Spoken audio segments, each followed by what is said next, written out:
நீங்கள் ஸ்கூல் விட்டு வந்தோடனே தீனி ஏதாவது கேட்குறாங்களா, அப்போ கண்டிப்பாக இந்த மாதிரி செஞ்சு கொடுங்க. வீட்டில் உள்ள ரெண்டு பொருள் இருந்தால் போதும். மைதா மாவு 100 கிராம், ரவை 50 கிராம், 2 வாழைப்பழம், நாட்டு சக்கரை, வெள்ளை சக்கரை.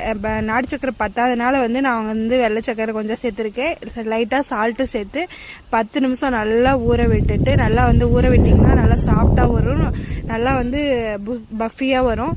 நல்லா வாழைப்பழத்தை போட்டு நல்லா பிசைஞ்சிட்டு அந்த கட்டி இல்லாமல் வாழைப்பழத்தை பண்ணிக்கணும். அப்போ தான் டேஸ்ட்டாக இருக்கும். அந்த வாழைப்பழத்தோட ஃப்ளேவரு லைட்டாக ஏலக்காய் சேர்த்து நல்லா